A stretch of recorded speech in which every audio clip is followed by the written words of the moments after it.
Good afternoon. We are going to get started. I'm a few minutes late. I was trying to finish up something else real quick. So today's presentation is a repeat of Tuesday's presentation.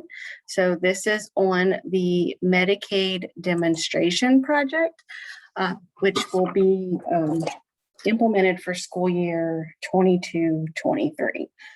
Before we start talking about the Medicaid demonstration project, I am going to put in a quick plug for the CEP office hours that have been scheduled for the rest of this week and the beginning of next week. As you all know, the CEP population data is due by June 30th. It is due to be submitted through the eScholar CEP manager. And to help answer questions over the what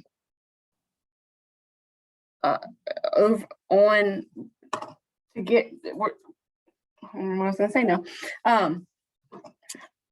To get on the office hours, you just come in, listen. We're going to answer questions to hopefully be able to get some of your questions answered, so you're able to submit those forms before the deadline.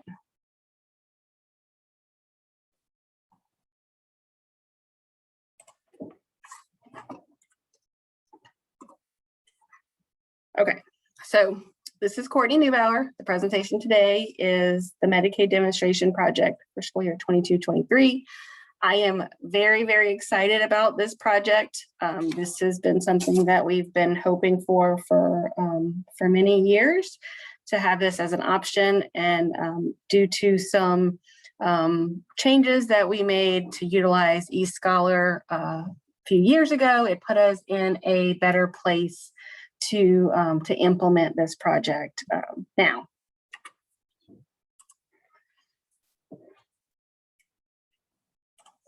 So the agenda for today, this is probably going to be about 30 minutes, so I don't intend it to be much longer than that, and really just to provide you some information on the Medicaid demonstration project and a few processes related to that project, which will start at this next school year. So to start, we'll just go over some background information about direct certification, a little bit of a history of the Medicaid demonstration project, our plan for the matching system, which we will continue to utilize eScholar, some other considerations regarding the Medicaid demonstration. I will briefly mention CEP and Medicaid matching, and then also verification related to the Medicaid matching. So we all know that direct certification is mandated by the federal government for school program operators. And this must be used to certify children who are eligible for free meals without completing an application. The process uses information from state or local agencies that administer other assistance programs, and also relies on other source categorically eligible programs to qualify those children for free. Assistance programs would be SNAP, TANF, and also FDPIR. Other source categorically eligible programs include foster, migrant, homeless, runaway, and Head Start. So the direct certification process with Medicaid began in 2016-2017. USDA began conducting demonstration projects to evaluate direct certification using this Medicaid data for breakfast and lunch. The demonstrations are conducted under the Administrative Pilot Authority of Section 18C of the National School Lunch Act. So in 2016-2017, we were in a very different place when it came to matching. So if some of you have been around since around that time or before that time, you probably remember the 3Y matches and the printout of just the thousands of paper with student names and how they matched. And we were very, very rigid in those matching, making sure that they had the Ys to be considered a match. And then we made a transition to eScholar, and we started using eScholar to match students for SNAP, and then recently adding TANF. And even now, seeing that we have added foster, migrant, homeless, Head Start. So all of those are now being added in to eScholar as well.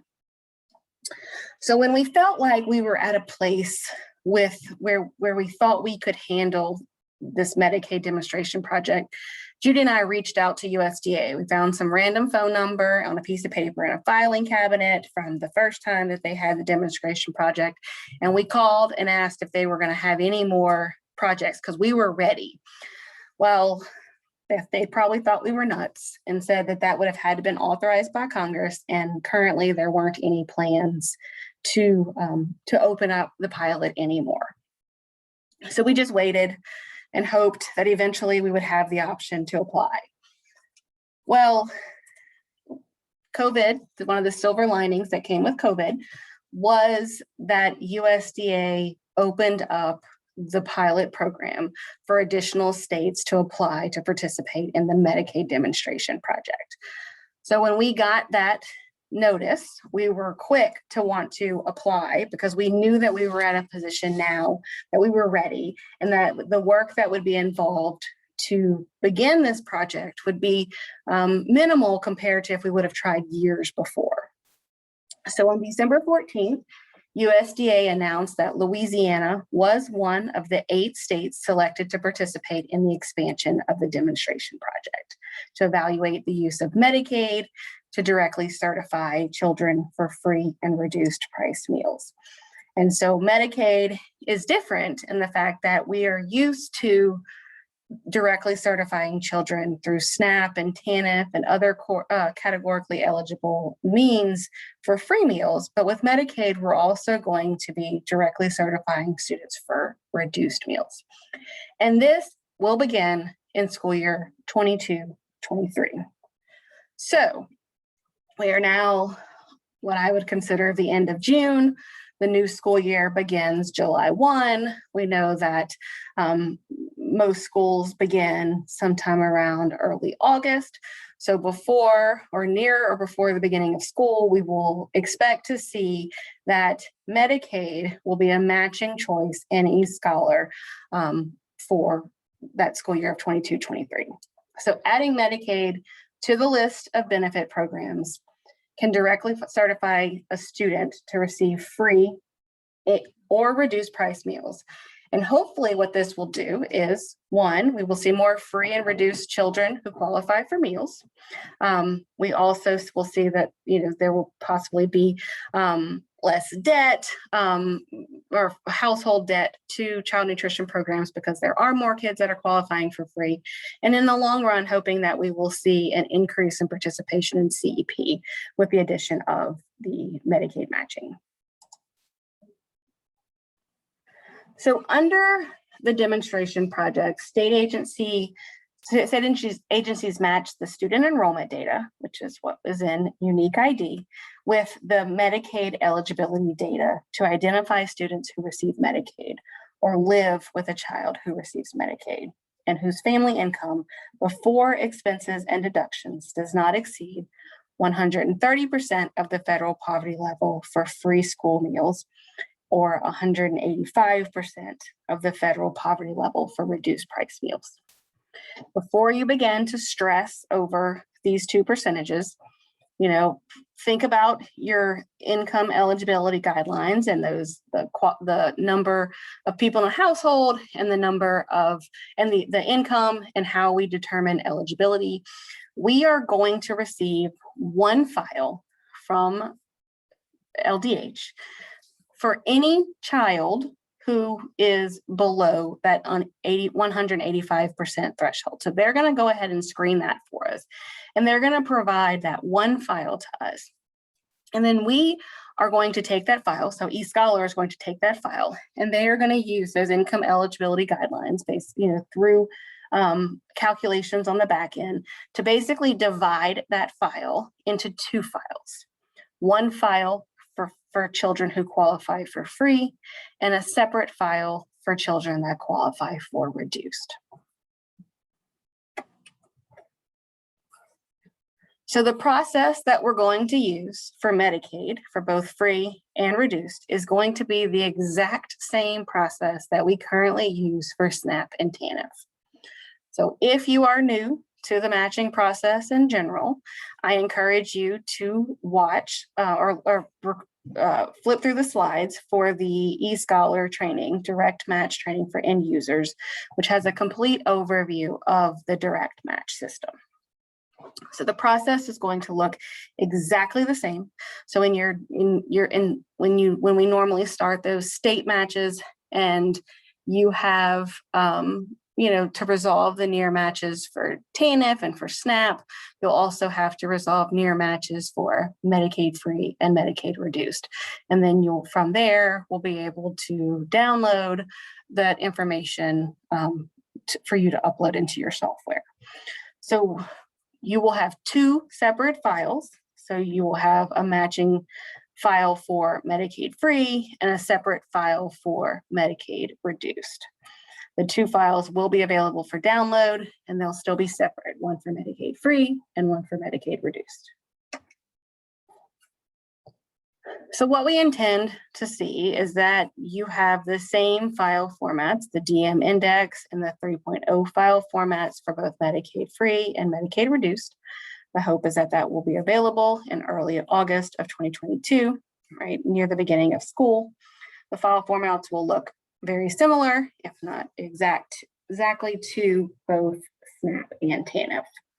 And we have been in contact with the food service software vendors to ensure that this transition with adding these two files for school year 22-23 will not be a problem. And we, when we spoke to many of the big companies, they were ready to receive multiple file types and that it was a very easy addition, especially since the file types formats will look very similar to the SNAP and TANF files. So the amount of programming on their end would be very minimal. So for just an example of the DirectMatch system, what we anticipate that you will see is that when you get to that landing page, when there are state batches that have been run or when there's a match that a district has run, that you will then see any of the batches that need to be resolved or anything that needs to be handled. And in addition to seeing SNAP and TANF, you'll see other files for both Medicaid free and Medicaid reduced. You'll still be able to follow the same navigation. So the menu bar on the left-hand side of the tool, you can click on the little, the greater than sign to expand the menu. The home button will take you to the list of all of the batches that are pending. All navigation options are determined by a user's role. So if you find that you don't have a particular option, that may be because of your user role, and we can make some adjustments if needed to that. And the user can also access all of the match options with student search.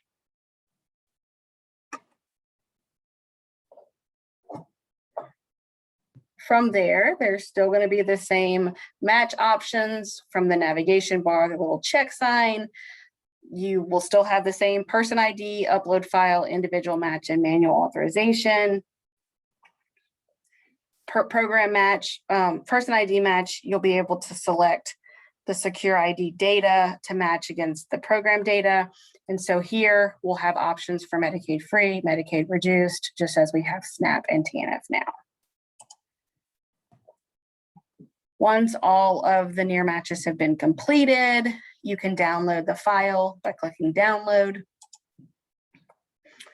You'll still have the ability to do manual authorizations, which allow you to individually match a child and add a direct certification flag to a particular child. And so you still do that the same way where you enter that student ID and click match. For Medicaid, this should only be used if you're for a DC extension by Medicaid. So if you're not able to match DC extension through address matching, then you may be doing that here with the Medicaid match, just doing a DC extension.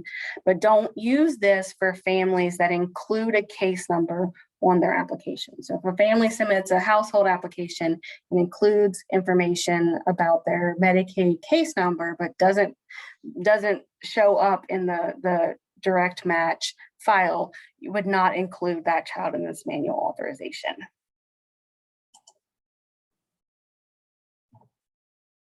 If you are going to match somebody, the match, you would then click edit. You'll see the other match types on there. From there, you can add a new program. You click Medicaid free, Medicaid reduced, put a start date. From there, you'll want to add a reason. And so for here, if this is a sibling of someone else who receives Medicaid, then you'd put a sibling of John Doe who was Medicaid free. And then you click update. So easy enough. So due to differences in household definitions and the income guidelines between Medicaid and our child nutrition programs, some children directly certified for reduced price meals through Medicaid may be eligible for free meals through an application.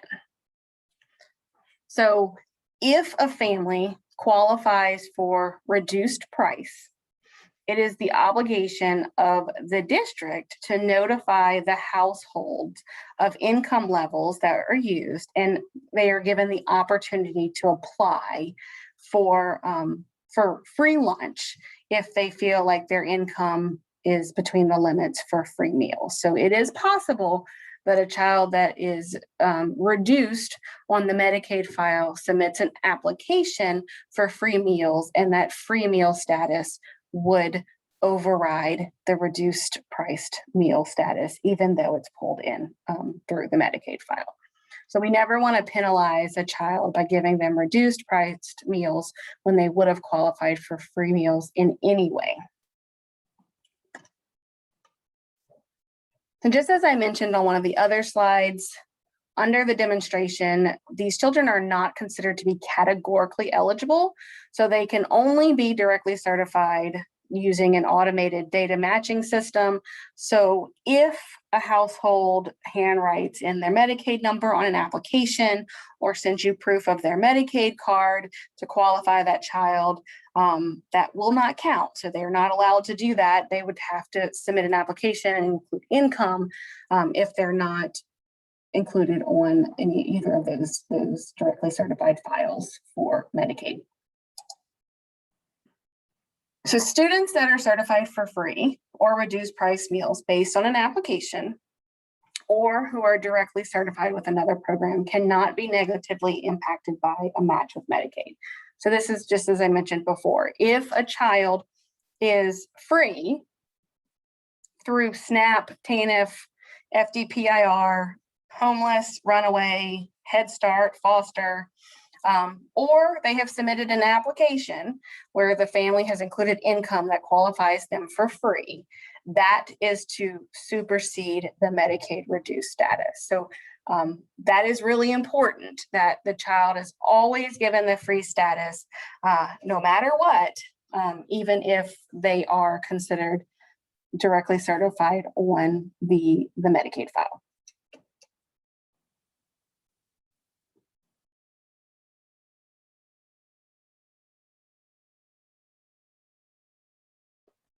So when it comes to community eligibility provision, so to start, we do have some timelines regarding Medicaid demonstration project and the CEP due date of population data and elections that are happening right now.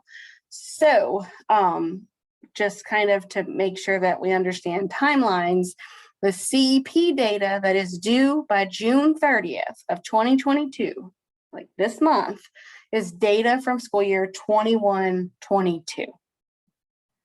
So it is data that you already have access to. When it comes to the Medicaid project, that is for the next school year, for school year 22-23. So if you match children for Medicaid, they will not impact the current CEP elections that you're making right now.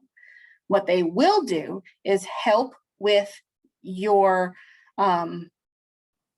future, so your 22-23 elections that you're going to make in April of 2022, those are going to 2023. Those are going to be where this data is going to be held. So what this will do, this Medicaid matching will do, is it'll increase the number of directly certified children. And this is only going to count the free children who are Medicaid.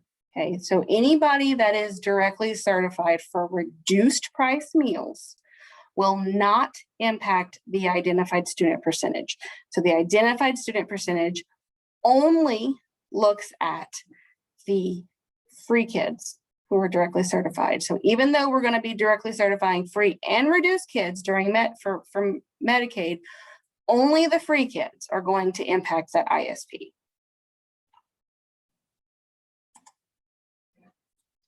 So in addition, when we talk about forms and processes, when it comes to Medicaid and verification, that verification form that we currently submit, so the 742, that is what we will still use while we're using this Medicaid demonstration project.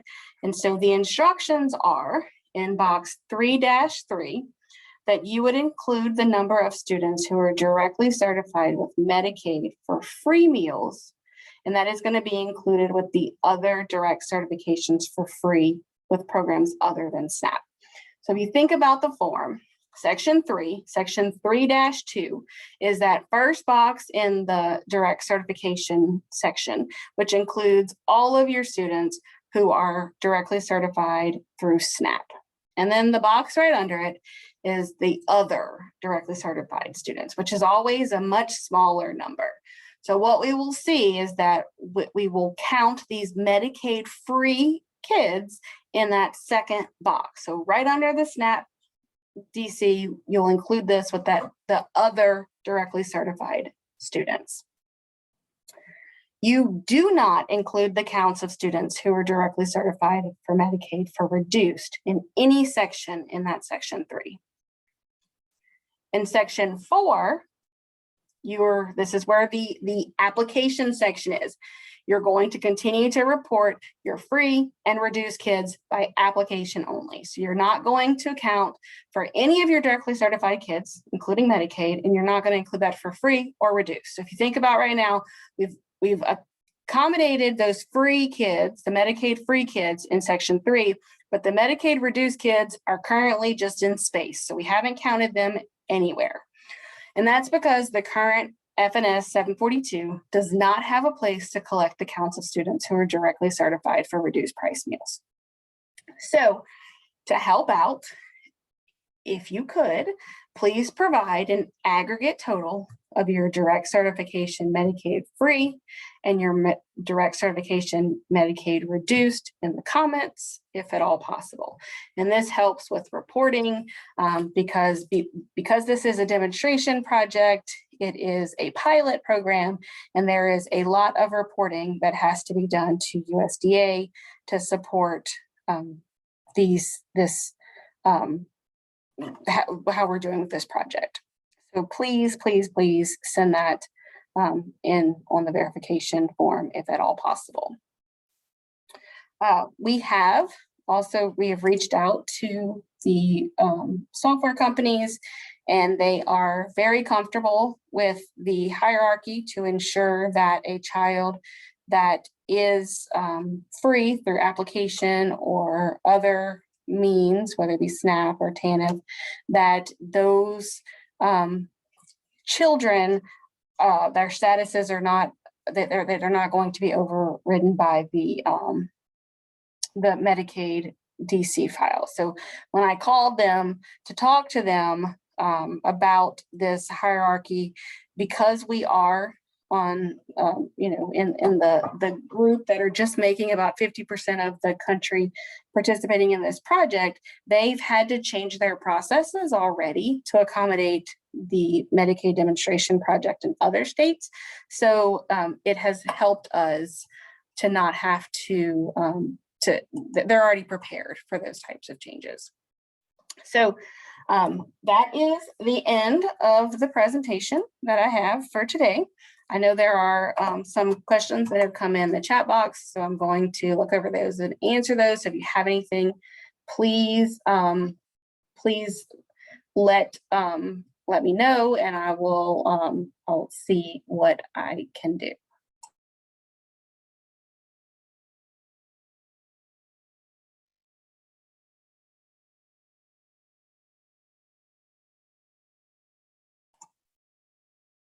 And I know that this question was answered, and I know I see that the person who asked it, saw the answer, but I think it's good to go ahead and just address it again.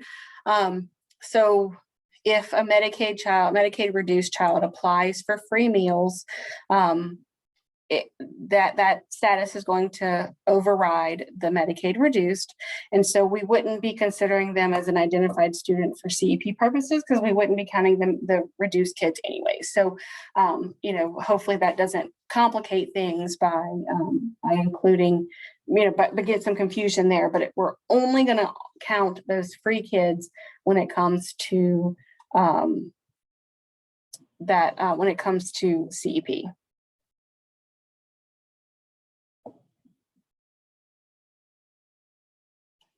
So we are working on our prototype application. There won't be much change, mainly just years. We use USDA's prototype, and there's not been an update in their prototype for years.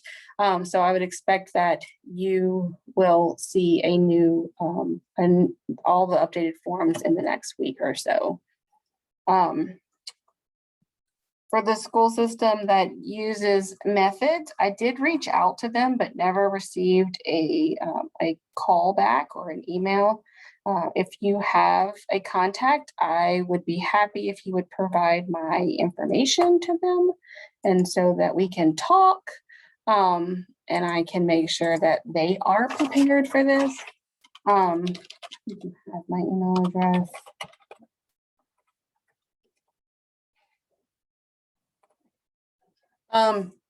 The slide deck will be posted on Louisiana Fit Kids under the training slides. If you go there, you'll have access to the training and the recording.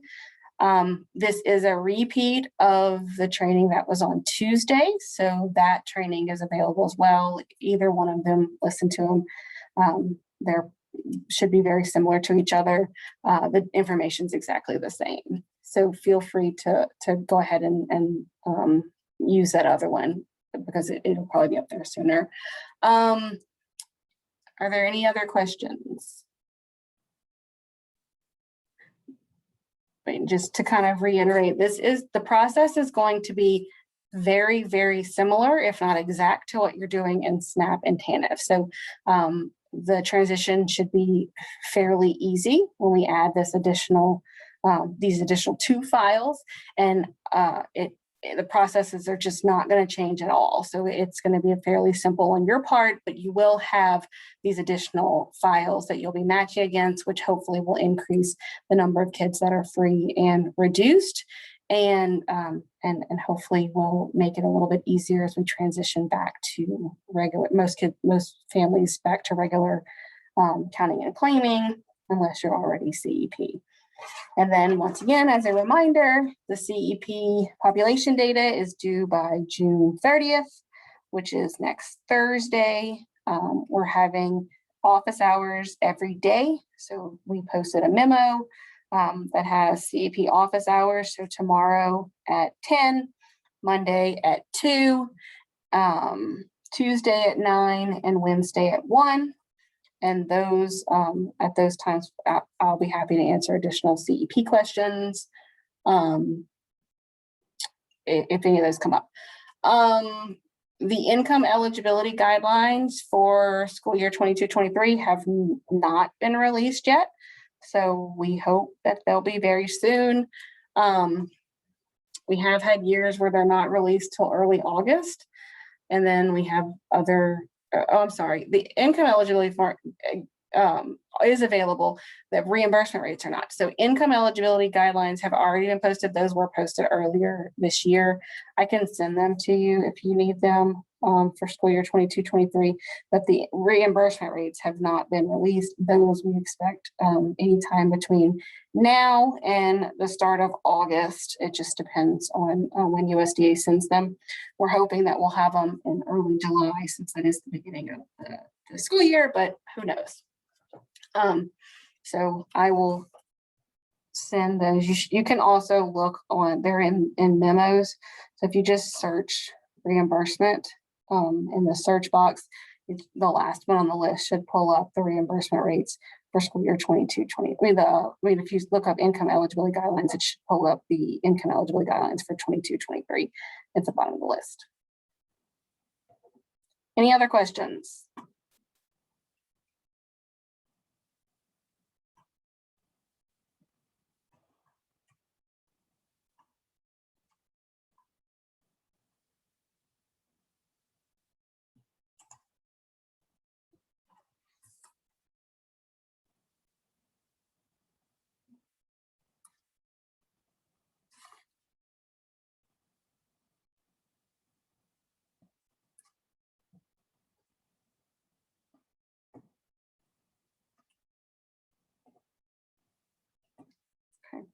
All right, if there are no more questions, then we will finish for today. Feel free to listen to the recordings. I'm sure once the files start becoming available in eScholar, there may be a little bit of a panic because there may be people who don't realize that it was coming. So let everybody else know, because I'll remind everybody in the next monthly call as well. But it should be a fairly easy transition with adding these, and should only hopefully be a benefit and not a hindrance. So thank y'all.